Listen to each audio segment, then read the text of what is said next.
This is a cross-section of a disc which is seen on MRI, and it shows how the disc is made of annulus fibrosus, which are concentric rings of ligamentous inelastic tissue, and the centre of the disc contains nucleus pulposus, which is soft proteinaceous material. This lumbar model, which is designed by Dynamic Disc Designs, has a transparent vertebral body, and in cross-section we can see the same thing. We have the nucleus pulposus in the centre of the disc and the concentric rings of annulus fibrosus at the perimeter of the disc. The advantage of a model, of course, is that we can move it around and we can see how this disc allows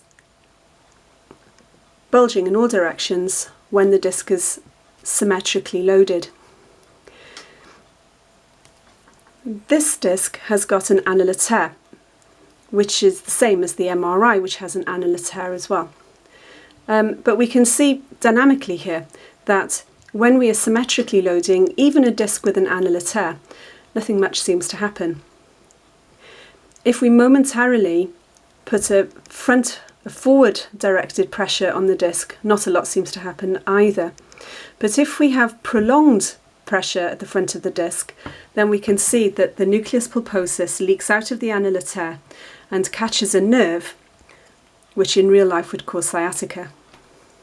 This model allows the material to go back inside the disc when I take the pressure off the front of the disc, but in real life the disc is always under pressure and the material can't go back inside to a high pressure environment in the same way that toothpaste, which is squeezed out of a tube, can't be squeezed back into the tube.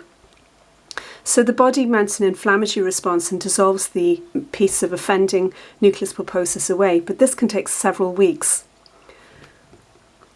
Rather than putting up with pain for several weeks, or even worse, having treatment such as surgery to try and improve the pain, then surely it would make more sense to respect the disc and to load it symmetrically to avoid this situation from happening in the first place. So rather than having poor posture or slouching and allowing something like an annular tear to allow the disc material to escape and cause symptoms of sciatica, then we should symmetrically load our discs and try and keep our spines flexible